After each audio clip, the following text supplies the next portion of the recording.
지난 7일 사우디아라비아를 국빈 방문한 시진핑 중국 국가주석이 오늘 중동 일정을 마무리합니다.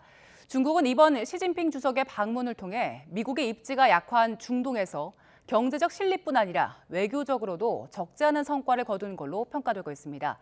취재 기자 연결합니다. 임수근 기자. 네, 국토부입니다. 네, 시진핑 국가주석의 중동 방문 오늘 마무리되는데 어제는 걸프 정상들과 만났다고요? 네, 그렇습니다. 시진핑 중국 국가주석과 걸프 지역 아랍 국가 정상들이 9일인 어제 사우디아라비아 리야드에서 회동했습니다. 시진핑 주석은 기조연설에서 중국은 6개 걸프 협력회의 국가들로부터 원유와 액화 천연가스 수입을 계속 확대하고 석유와 가스 거래에서 위안화 사용을 추진할 것이라고 구상을 밝혔습니다. 그러면서 상하이 석유가스 거래소를 위안화 결제의 플랫폼으로 활용할 것이라고 덧붙였습니다. 시 주석은 위안화 결제 당부와 함께 반대급부로 중국은 걸프 국가들로부터 많은 양의 석유를 지속해서 수입하고 액화 천연가스 수입도 확대할 것이라고 강조했습니다. 국제 원유 시장에선 지난 1974년 석유 파동 이후 미국 달러화 결제가 관행으로 자리 잡았습니다. 이른바 페트로달러로 불리는 달러와 원유 결제는 미국이 세계 경제와 금융 시장을 지배해온 달러 패권의 한 축을 담당해왔습니다. 제2의 경제 대국으로 부상한 중국은 최근 국제 개혁에서 달러 대신 위안화 결제를 적극 추진하면서 미국의 달러 패권을 흔들기 위해 공을 들여왔습니다. 이번 석유 대금 위안화 결제 제한도 에너지의 안정적 확보와 달러 패권 약화라는 연장선상으로 해석됩니다. 하지만 석유 위안화 결제는 미국이 안보를 보장해주는 대가로 사우디는 달러로만 원유를 판매하기로 한 미국과의 오랜 합의를 깨는 것이어서 그 실현 가능성이 주목됩니다.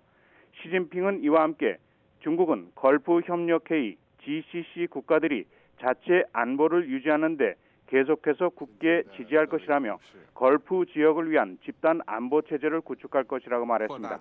이와 관련해 사우디 실세 무하마드 빈 살만 왕세자는 걸프 협력회의 정상회의 발언에서 중국과의 관계에서 역사적인 새 시기라고 평가했습니다. 그는 또 중국과 걸프 국가들이 공통의 자유무역 협정 지대를 창설하는 것을 놓고 논의하고 있다고 덧붙였습니다.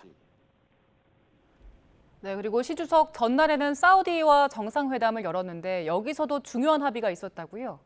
네, 지난 8일 중국과 사우디 양국은 수도 리야드의 왕궁에서 회담하고 포괄적 전략 동반자 관계 협정에 서명했습니다.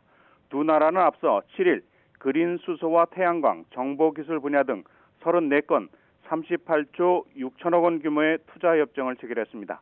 이는 지난달 빈살만 왕세자 방한 때 사우디가 한국 기업들과 체결한 투자 양해각서 규모인 40조 원과 비슷합니다. 투자 협정의 핵심은 사우디 정부가 추진하는 미래도시 네옴시티 건설입니다.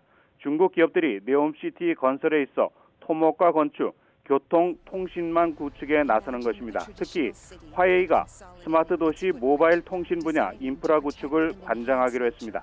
화웨이는 2019년부터 미국 정부가 정보 유출을 이유로 블랙리스트 기업으로 지정해 왔습니다. 사우디가 그런 화웨이를 받아들이고 결정함으로써 대미 외교 전선에서 중국과 뜻을 같이 한다고 보란 듯이 선언한 것입니다. 양국은 또 경년제로 정상회담을 열기로 약속하고 양국 고위급 공동위원회를 총리급으로 격상시켰습니다.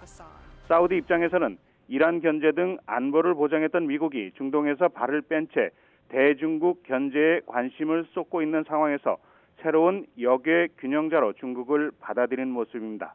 반면 중국은 중동의 맹주인 사우디와 미국의 관계가 악화한 틈을 타 중동에서 전략적 교두보를 마련한 것입니다.